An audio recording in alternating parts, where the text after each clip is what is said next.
नमो अरिहन्ताणं नमो सिद्धाणं नमो आयर्याणं नमो वज्रायाणं नमो लोये सव्वसाहुणं मोक्षमार्गस्य नेतारं भेत्तारं कर्मभूभृतां ज्ञातारं विश्वतत्त्वानां वन्दे तद्गुणलब्धये। यह तत्वार्थ सूत्र नामक महाग्रंथ है जिसके छठे अधिकार के ऊपर हमारा चर्चा चल रही है। यहाँ हम आश्रव तत्व की चर्चा कर रहे हैं। आश्रव तत्व जो कि स्वामी के भेद की अपेक्षा उनकी अपेक्षा दो प्रकार से हमने देखा, सांप्रदायिक आश्रव और ईर्यापत आश्रव। सांप्रदायिक आश्रव जो संसार का कारण है वह सांप्रदायिक आश्रव है, और अब हमें उस सांप्रदायिक आश्रव के भेदों की चर्चा करनी है। तो वो सांप्रदायिक आश्रव के क्या भेद हैं, कितने भेद हैं, उसकी चर्चा इस 5वें सूत्र में की गई है। आइए अपन सबसे पहले सूत्र पाठ करते हैं। सूत्र पाठ: इंद्रिय कषाया व्रत क्रिया पंच चतुः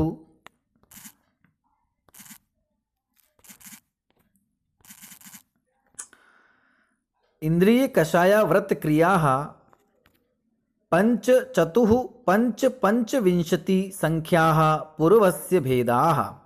पुनः इंद्रिय कषाया व्रत क्रियाः पंच चतुः पंच पंचविंशति संख्याः पूर्वस्य भेदाः। सूत्र विच्छेद करते हैं। इंद्रिय डैश कषाय डैश अव्रत डैश क्रियाः पंच डैश चतुः डैश पंच डैश पंचविंशति डैश संख्याः पूर्वस्य भेदाः। पूर्वस्य मतलब पूर्व का, पूर्व का मतलब दो नाम आया ना पिछले सूत्र में, एक सांप्रदायिक और एक ईर्यापत। तो जो सांप्रदायिक आश्रव है उसके भेद हैं, क्या हैं, कितने हैं? देखिए, इंद्रिय कषाय अव्रत और क्रिया। तो इंद्रिय कितनी? 5 इंद्रिय, पंच। कषाय कितनी? चतुः 4। अव्रत कितने? पंच 5। और क्रियाएं कितनी? 25 क्रियाएं, पंचविंशति। ठीक है। तो देखिए सूत्रार्थ देखिए, पूर्व के अर्थात सांप्रदायिक कर्माश्रव के इंद्रिय कषाय अव्रत और क्रिया रूप भेद हैं जो क्रम से 5 4 5 और 25 हैं। 5 प्रकार की इंद्रियां, 4 प्रकार की कषाय, 5 प्रकार का अव्रत। अव्रत का मतलब यहाँ पर व्रत नहीं, अणु या अनुव्रत और महाव्रत ग्रहण नहीं करने का भाव, मतलब पाप है ना, 5 पापों 5 पाप। ठीक है।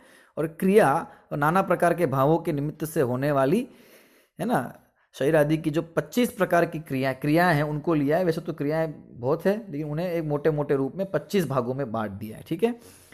तो इंद्रिय का मतलब क्या ग्रहण करना है यहाँ पे? 5 इंद्रियों की प्रवृत्ति का भाव, 5 इंद्रियों के विषयों में रमण करने का जो भाव है वो इंद्रिय से ग्रहण करना है। कषाय किसे कहते हैं? जो आत्मा को कसे अर्थात दुख दे, ऐसे राग द्वेष रूप परिणामों को ही कषाय कहते हैं।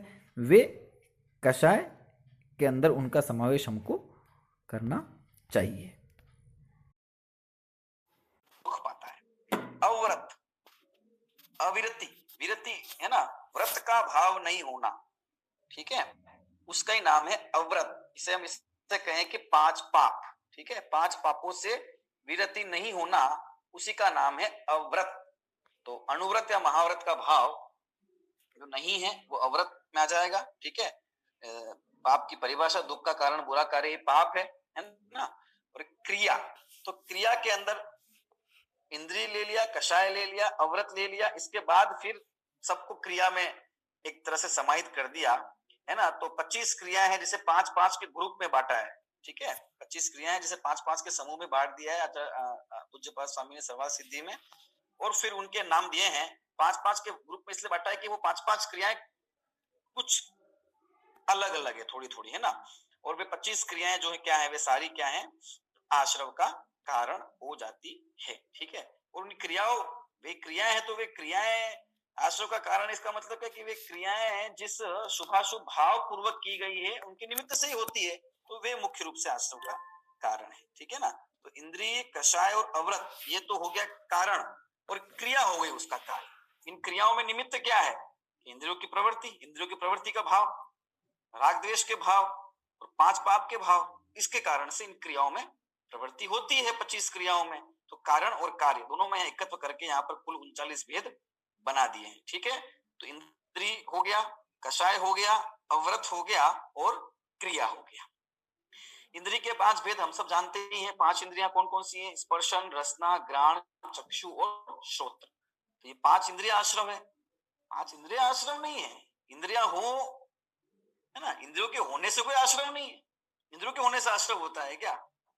इंद्रियां तो 14 गुण स्थान वर्तित है, भगवान के भी है कि नहीं? अनंत परमेष्टि के, उनके आश्रव है कि नहीं है? अथवा उससे पहले, है ना, मुनि और अनंत अवस्था 13 गुण स्थान वर्ती भी है, वहां भी सांपरिक आश्रव है कि वहां भी नहीं है? इंद्रियां हैं और आश्रव नहीं है। इंद्रियों के होने से आश्रव नहीं है। इंद्रियों, 5 इंद्रियों के विषयों में, इंद्रियां कहाँ है? 5 इंद्रियों के जो विषय हैं उनमें प्रवृत्ति का जो भाव है वो आश्रव है। सांपरिक आश्रव का कारण है भावाश्रव है, मतलब सांपरिक आश्रव। तो स्पर्शन इंद्रिय में रमणता का भाव, है ना। स्पर्श इंद्रिय के विषय कितने हैं? स्पर्शन इंद्रिय के 8 विषय हैं, है ना। ठंडा, गरम, कड़ा, नरम, रूखा, चिकना, हल्का, भारी। अब 8 प्रकार के विषयों में प्रवृत्ति का भाव क्या क्या, कैसे हम अपने जीवन पे घटाते जाएं, क्योंकि अब ये सब आश्रव की चर्चा हमारे जीवन के साथ जुड़ी हुई है। क्या हो सकता है, कैसे होता है ना।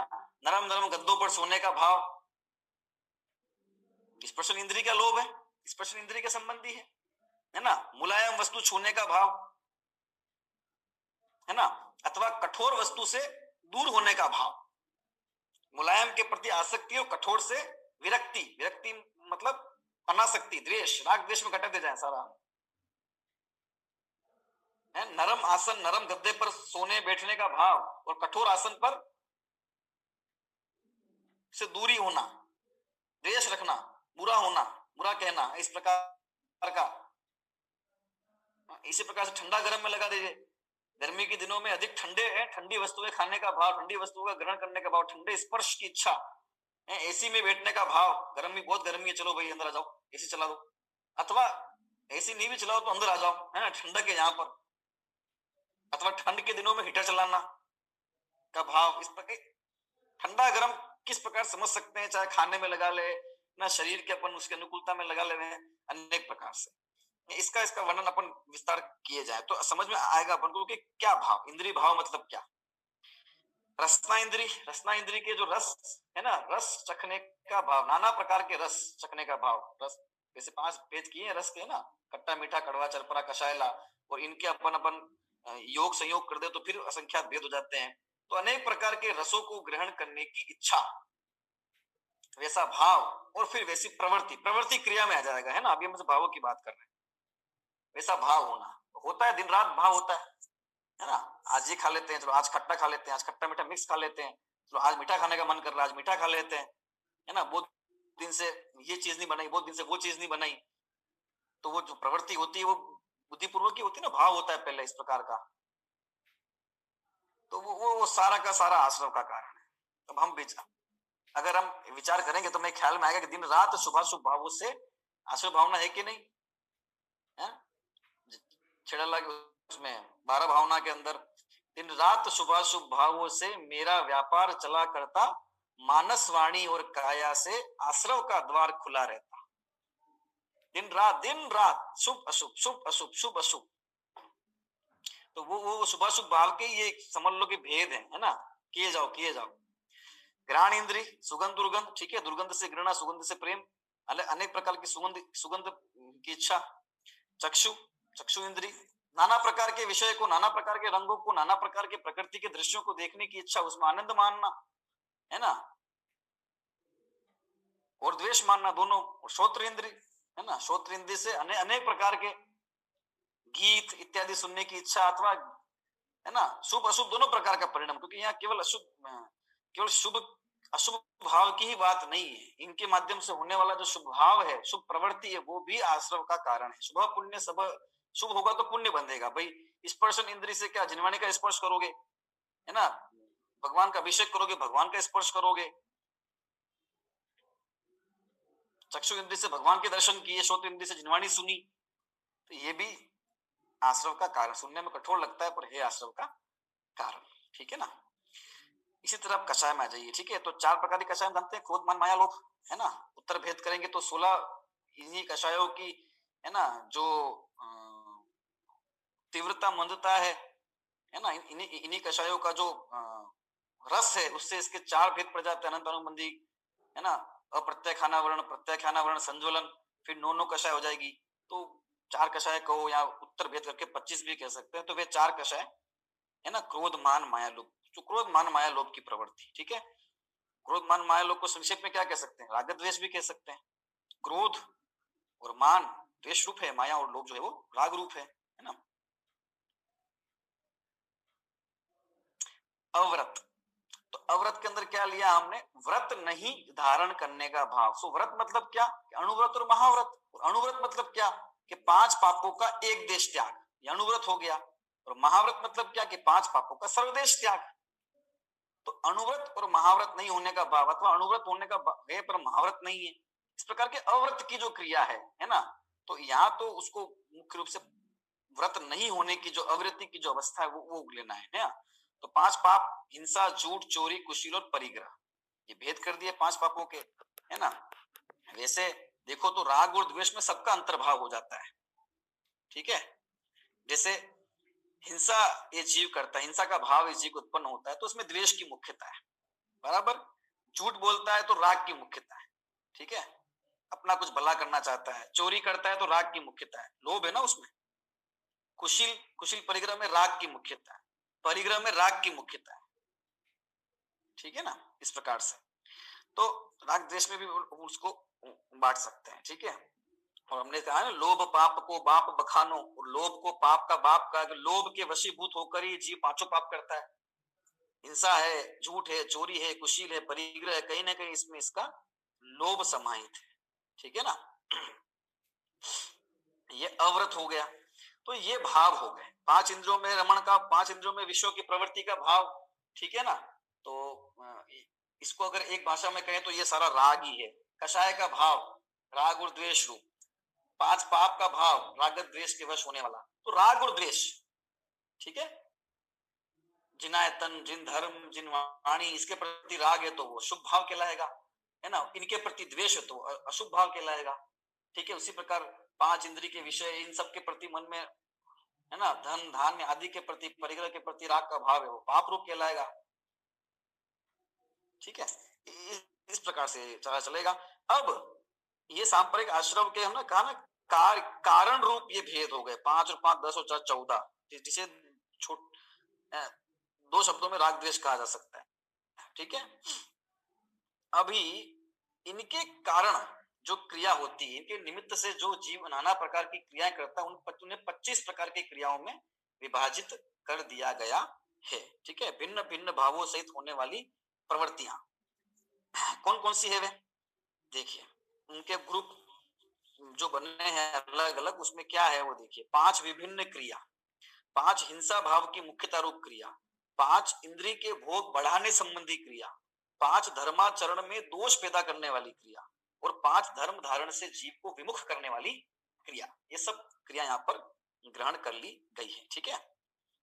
वैसे यहाँ जो भेद कहे हैं इसमें तो मुख्य रूप से पाप भावों की मुख्यता है, लेकिन पुण्य भाव को भी यहाँ ग्रहण कर लेना है, शुभ भाव का भी यहाँ ग्रहण कर लेना, क्योंकि जब इसका विस्तार करेंगे तो बात हमको ख्याल में आ जाएगी ना। मुख्यतः पाप भावों की है, तो पुण्याश्रम की चर्चा 7वें अध्याय में मुख्य रूप से की गई है, ठीक है ना। पर वो उसको यहाँ अंतर्भाव कर लेना, ठीक। शुभ पुण्य से, शुभ पाप से वो सब बातें ग्रहण हो जाती है। आइए 25 क्रियाएं अपन देख लेते हैं, कौन कौन सी 25 क्रियाएं। तो सबसे पहले हमको ये सांप्रदायिक आश्रम के 39 भेद समझ में आ गए। आश्रम के, कोई पूछा आश्रम के कितने भेद हैं, तो आश्रम के भेद अनेक अपेक्षाओं से अनेक प्रकार के हो सकते हैं। जैसे आश्रम सामान्य देखो तो आश्रम है एक भेद, ठीक है। आश्रम के 2 भेद हैं, स्वामी की अपेक्षा 2 भेद, सांप्रदायिक आश्रम, ईर्ष्यापत आश्रम, है ना। पाप पुण्य रूप से 2 भेद, शुभ या अशुभ, योग की अपेक्षा 2 भेद, ठीक है। पुण्याश्रम और पापाश्रम हो गया, भेद बन गया। अभी आधार की अपेक्षा भेद, जीवाश्रम अजीवाश्रम ऐसा बन जाता है, ठीक है। फिर आश्रम के 57 भेद भी बनते हैं, है ना। सांप्रदायिक आश्रम की अपेक्षा 39 भेद बन जाते हैं, हमने 39 भेद देखे। फिर 57 भेद होते हैं, मिथ्यात्व, अविरति, योग और कषाय। तो मिथ्यात्व 5 प्रकार का मिथ्यात्व, है ना, विपरीत, एकांत, संशय, कुनय, वो वाला, ठीक है। और अविरति 12 प्रकार की अविरति। 12 प्रकार की अविरति क्या हुई, जो 12 प्रकार का संयम है ना, 6 प्रकार का इंद्रिय संयम और 6 प्रकार का प्राणी संयम, ठीक है, तो उसी के विपरीत जो है वो 12 प्रकार की अवृत्ति हो गई, 25 कषाय हो गई, है ना, और 15 प्रकार का योग, जो प्रमाद, ठीक है ना। तो इस प्रकार से 57 आश्रम के भेद वो हो जाते हैं, तो वो भी भेद बन जाते हैं। तो यहाँ सांप्रदायिक आश्रम के 39 भेद देखे हमने, ठीक है। आइए अपन चलते हैं, क्रिया देख रहे हैं, 25 क्रियाएं अलग अलग विभिन्न भावों के साथ होने वाली क्रियाएं जो है वो भाव शून्य नहीं है ना, भावों के साथ ही इस जीव को है। और बात जब सांप्रदायिक आश्रम की चल रही है तो वहां फिर शुभाशुभ भावों की चर्चा है, ठीक है। 5 विभिन्न क्रियाएं, पहली सम्यक्त्व क्रिया, दूसरी मिथ्यात्व, तीसरी प्रयोग, चौथी समाधान और 5वीं ईर्यापथ क्रिया। क्या है देखिए, सम्यक्त्व क्रिया, सम्यक्त्व को बढ़ाने वाली क्रिया। इस पहले ही में आपका प्रश्न हो सकता है, भाई ये भी आश्रव, सम्यक्त्व को बढ़ाने वाली क्रिया आश्रव कैसे हो सकती है? सम्यक्त्व तो संसार के अभाव का कारण है ना, जो संसार के अभाव का कारण है वही संसार के बंध का मतलब आश्रव का कारण कैसे हो सकता है? तो सम्यक्त्व को बढ़ाने वाली क्रिया का मतलब क्या? सम्यक्त्व को बढ़ाने वाली क्रिया मतलब देव, शास्त्र, गुरु, इनकी पूजा, इनकी भक्ति, इनका स्तवन, है ना, 12 भावना का चिंतन, ये सम्यक्त्व को वृद्धिंगत करता है, ठीक है। लेकिन ये सब शुभाश्रव के कारण है, ठीक है, आश्रव के कारण है। ये सम्यक्त्व का मतलब है।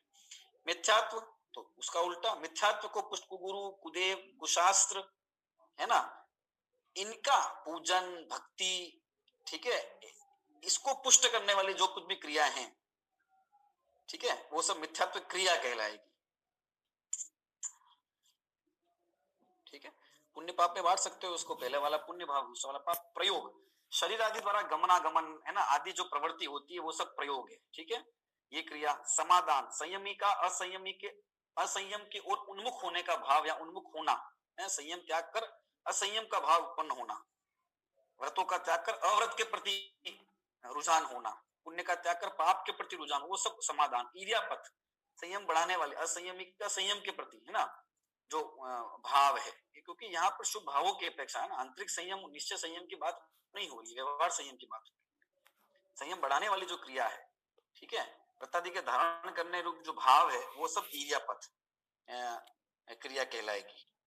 आगे आपको इसमें ये समझ में कि भाई शुभाशुभ दोनों प्रकार के भाव और उनके निमित्त से होने वाली क्रिया यहाँ पर ग्रहण कर ली गई है। सम्यक्त, मिथ्यात्व, प्रयोग, समाधान और ईर्यापथ, ठीक है। इसमें दिया भी हुआ है चार्ट के साथ, नीचे समझाया भी हुआ है, ठीक है, तो उसके साथ साथ अपन समझते जाएं आराम से। अभी दूसरा जो ग्रुप बना है 5 प्रकार की क्रियाओं का, वो है 5 हिंसा भाव की मुख्यता से होने वाली क्रियाएं।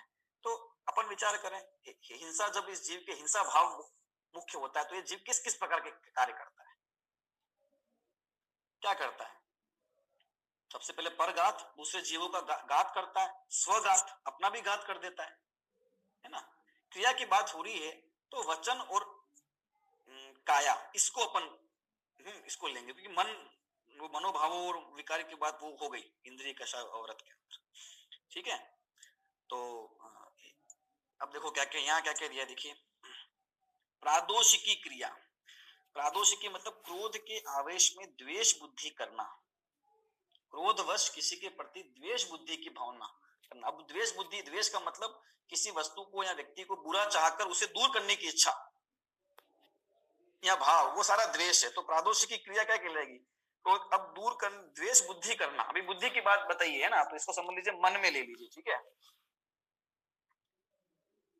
अब द्वेष बुद्धि कर रहे हैं ना, अब उसको अनेक प्रकार से ग्रहण, दूर हो जाए, बस नहीं हो, है ना, क्रोध के कारण से। अभी काय की, क्रोध के आवेश में काय की चेष्टा करना, ठीक है, क्रोध के आवेश में आकर काय की नाना प्रकार की चेष्टा करना, जिससे पर का भी घात हो जाए, स्व का घात हो जाए, अथवा दूसरों पे हाथ उठाना, ठीक है, अपने शरीर के अंगों का घात कर, अनेक प्रकार से इसमें काय की क्रिया आ गई, ठीक है। अधिकरणी की, हिंसा के साधन ग्रहण करना, अधिकरण मतलब साधन, ठीक है। तो हिंसा के जो साधन हैं, हिंसा के जो उपकरण हैं, क्या हो सकते हैं हिंसा के उपकरण? चाकू हो गया, धनुष हो गया, बंदूक हो गया, तलवार हो गई, है कुछ भी ऐसी वस्तु जो घात पहुंचाती है, जीवों के घात में निमित्त बन जाती है, उसको ग्रहण करना, है ना, क्रोध के आवेग में, वो सब जो है वो अधिकरणी की क्रिया हो गई। परितापिक परिताप की क्रिया, परिताप मतलब होता है दूसरे को दुख देना, ठीक है, परिताप। तो दूसरे को दुख की उत्पत्ति में कारणभूत जो जो क्रिया है वो सब परिताप क्रिया के अंदर आ जाएगा। दूसरों की उत्पत्ति में कारण, दूसरों की दुख की उत्पत्ति में क्या क्या चीजें कारण हो सकती है? हम तो ये मनुष्य, हम तो विवेक की जानते हैं सारी बातें कि किस किस चीज से, दूसरे दूसरे मनुष्य की बात नहीं है, दूसरे छोटे छोटे जीव की भी बात है। एक इंद्रिय से लेकर पंचेंद्रिय तक की चर्चा है कि ऐसी कोई भी हमारी क्रिया या हमारा कार्य जिससे दूसरे जीव को दुख की उत्पत्ति हो। देखो सामान्य रूप से तो राग और द्वेष शुभ अशुभ भाव में सब ये समाहित हो गया है, ठीक है ना, लेकिन उत्तर भेद किए गए हैं जिससे भेद पूर्वक चर्चा क्यों की जाती है? भेद पूर्वक चर्चा इसलिए की जाती है जिससे विषय वस्तु गहराई से समझ में आए, एक एक बात पकड़ में आती जाए। अभी जब भेद पूर्वक बात कर रहे हैं तो हमें एक एक एक एक, एक मनोभाव, एक एक एक क्रिया जो आश्रम का कारण बनती है वो ख्याल में आती जा रही है ना। तो दुख उत्पत्ति के कारण रूप, दूसरों की दुख को दुख की उत्पत्ति के कारण रूप क्रिया है ना। अब वो वचन से कर्कश वचन कहना किसी को इस रूप हो सकती है, अथवा काया द्वारा चेष्टा करना, अंतराय पैदा करना किसी के कार्य में, अनेक प्रकार से हो सकता है। और प्राणातिपाती की क्रिया मतलब प्राण का घात, दूसरों के 10 प्रकार के प्राणों का वियोग करना अथवा किसी के प्राणों का घात कर देना, ठीक है ना, ये इसमें आ जाएगा, ठीक है। इंद्रिय प्राण, मनोबल, वचन प्राण, वचन प्राण आ गया है ना। अब इसके अंदर अब अगर अपन ऐसे ग्रहण करें, मन भी प्राण है, आयु श्वासोच्छ्वास आदि है ना, तो इन बल जो है वो, तो उसमें फिर ऐसे वचन कहना जो दूसरे व्यक्ति को मन को ठेस पहुंचाए, ऐसी क्रिया करना जो मन को ठेस पहुंचाए, वो भी इसमें समाहित कर सकते हैं, है ना। उसको समाहित दूसरे में भी किया जा सकता है, परितापिकी में भी आ सकता है, ठीक है ना। इस प्रकार से अब देखिए 5 इंद्रियों के भोग बढ़ाने संबंधी क्रियाएं, 5 इंद्रियों के प्रवृत्ति का भाव अपने देख लिया 5 इंद्रिय में, 5 इंद्रियों के भोग जिससे बढ़ते हैं, है ना, ऐसी क्रियाएं। तो क्या क्या हो सकती है ऐसी क्रिया?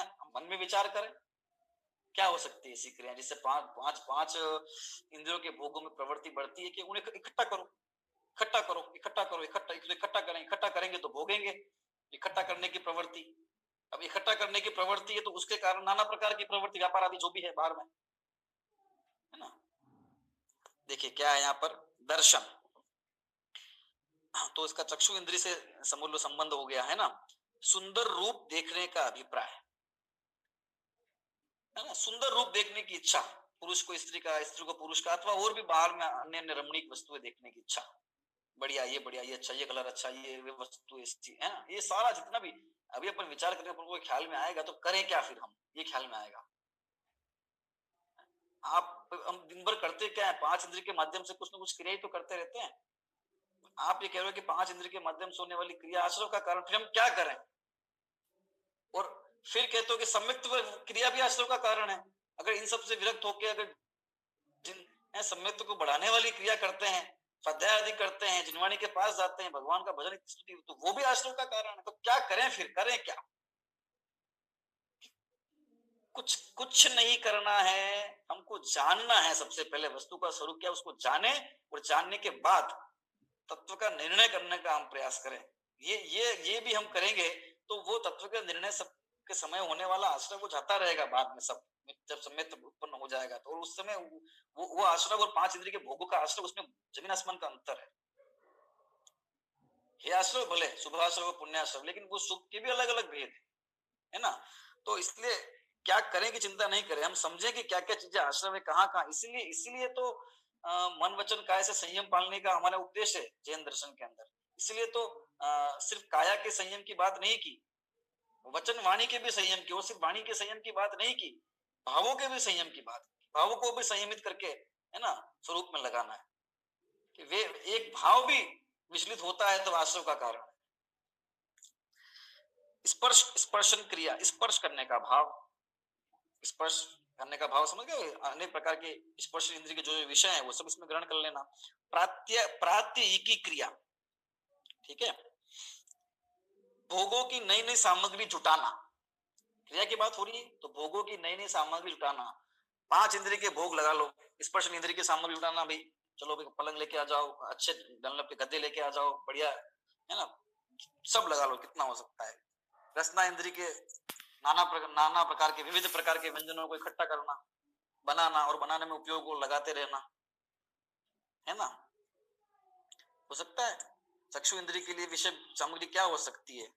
अनेक प्रकार के घर में सजावट की वस्तुएं हैं, ये सब है, टीवी हो गया, ये सब चीजें इसमें है ना, आ गई, ये सब आ गया, ठीक है, ऐसे लगा सकते हैं। पर समन्तानुपात, जीवों के रहने के स्थान पर मल मूत्र त्यागना।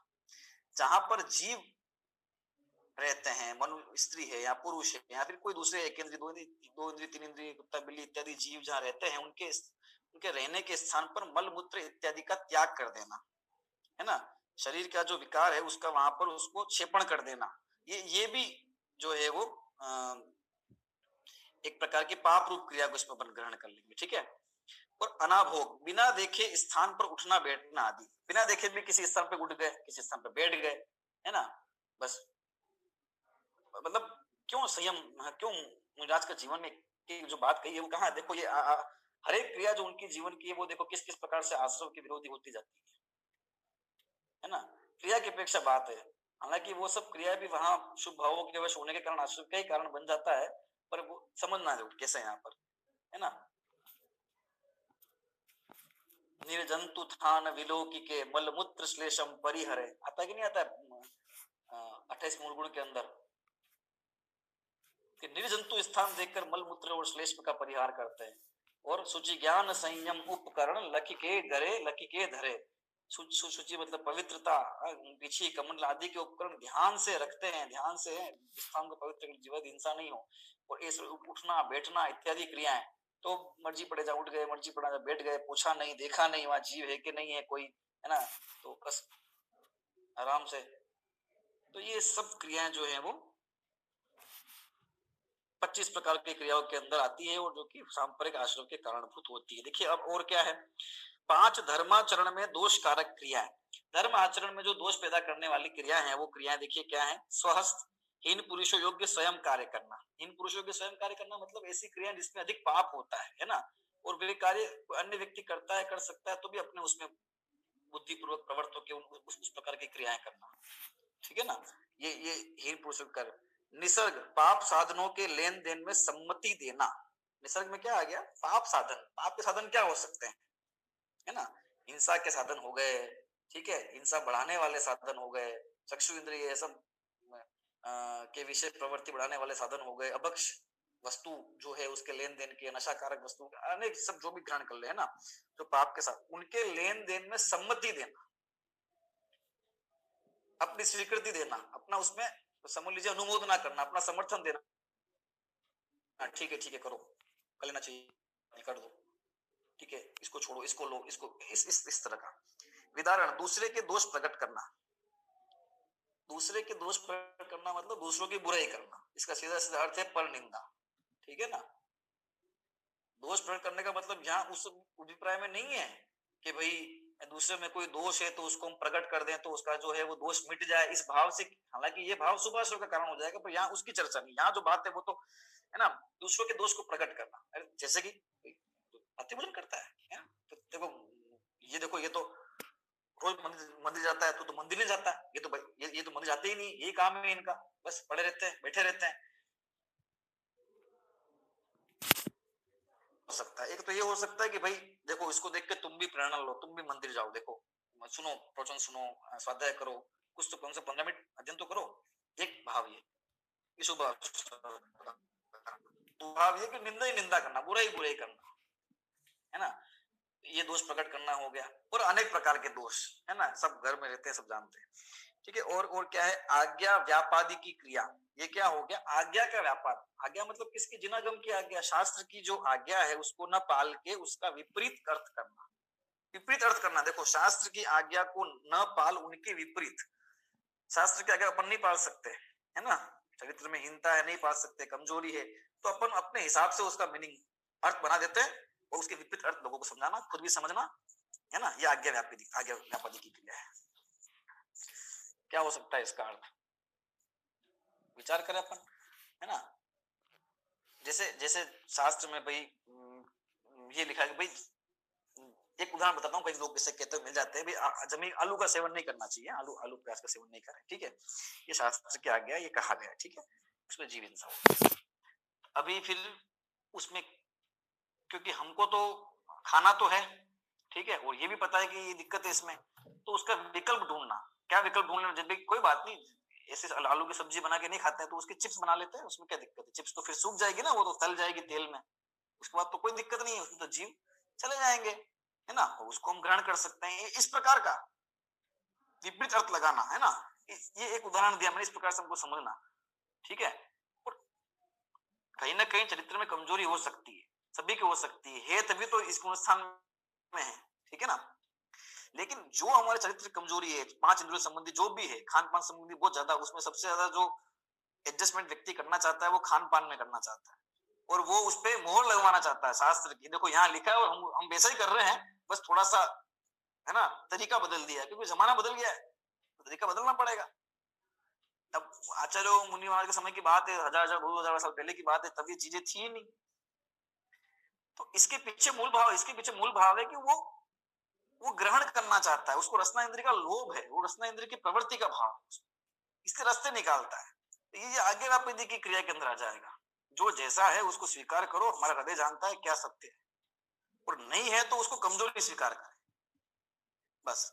अनाकांक्षा शास्त्र उपदेशित विधि का अनादर, शास्त्र में जो भी विधि जिस कार्य की गई है किसी भी चीज की, उसका अनादर कर देना या उसको नहीं मानना, ठीक है, ये सब अनाकांक्षा में जाएगा। पांच धर्म धारण से विमुख करने वाली क्रियाएं, तो आरंभ, छेदन, भेदन आदि में स्वयं रत व हर्षित होना, छेदन भेदन करना, धरती उखाना, ये करना, दूसरे को मारना पीटना, जानवरों को मारना पीटना, जानवरों की लड़ाई इत्यादि में एक दूसरे का छेदन, उसमें मजा मानना, खुश होना, और स्वयं भी करना, है ना। परिग्रह की रक्षा के उपाय में लगे रहना, परिग्रह धन धान्य जो इकट्ठा किया गया है ना, यहाँ बाह्य परिग्रह की बात हो रही है, वैसे तो आंतरिक परिग्रह मिथ्यात्व खुद स्वयं ही अपना अपने सबसे बड़ा परिग्रह है, और मिथ्यात्व की रक्षा में लगे रहते हैं। ये मेरा है, मम एकत्व करता तो ममत्व बुद्धि ये जाती नहीं है, छूटती नहीं है, इसका पोषण होता रहता है, छूटती तो है नहीं पर पुष्टि होती, ये मेरा, ये मेरा, ये मेरा, अब ये भी मेरा, अब ये भी मेरा, अभी मेरा इतना था, अब मेरा इतना हो गया, अभी मेरा एक घर था, मेरे 4 घर हो गए, अथवा 4 घर करने हैं मेरे को मेरे करने हैं 4 घर।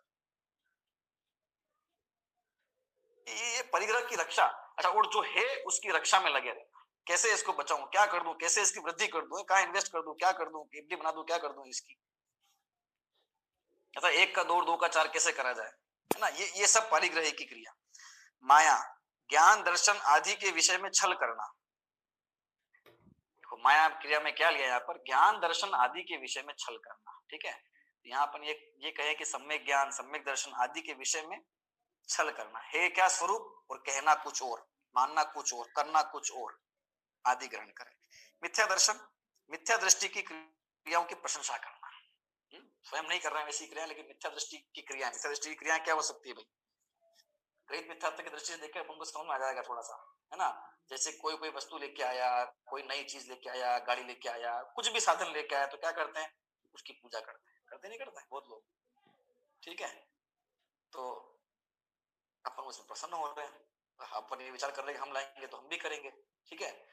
नया घर बना तो घर की पूजा कर रहे हैं, ठीक है, अथवा घर के अंदर जो देवता विद्यमान है ना, व्यंतरादि देव, हमने कितना स्वरूप समझा व्यंतरादि देवों का, कौन कौन से, उन्हीं की पूजा करना है, उन्हीं को प्रसन्न करने के लिए उन्हीं की पूजा करना है, हवन इत्यादि करना, जिस वो जीवादि हिंसा के कारण है, इत्यादि करके प्रसन्न होना, ठीक है, करना, अथवा कोई कर रहा है तो उसका समर्थन करना अथवा करवाना, नहीं हमें तो करना ही चाहिए, ये तो होना ही चाहिए। तुम नई गाड़ी लेके आए, वहां नहीं गए, वहां पे कोई भी कुदेवता, वहां जाओ, वहां पहले धोख देवा के लाओ बाबू जी के, यहाँ जाओ वहां जाओ, तो ये वो कर रहा है तो हाँ ठीक है, बढ़िया, क्या अब बढ़िया, अब तेरा कोई दिक्कत नहीं होगी, अब से सब बढ़िया चलेगा। कितना मिथ्या दर्शन, ये तो मैंने चलो देवों के नाम, लेकिन मिथ्या दर्शन मतलब मिथ्या मान्यता जितनी भी प्रकार की है, ये सब के अंदर प्रशंसा करना, उसकी समर्थन करना, है ना। और अप्रत्याख्यान मतलब त्याग परिणाम नहीं होना, प्रत्याख्यान मतलब त्याग, तो 5 इंद्रिय के विषयों का जो त्याग है उसका त्याग हमसे नहीं हो, ऐसी प्रकार का काम करते रहना, मतलब हिंसा जिससे बढ़े, झूठ जिससे बढ़े, इंद्रियों में प्रवृत्ति जिससे बढ़े, इस प्रकार के भावों में लगे रहना, ये जो है वो त्याग क्रिया हो गई, ठीक है ना।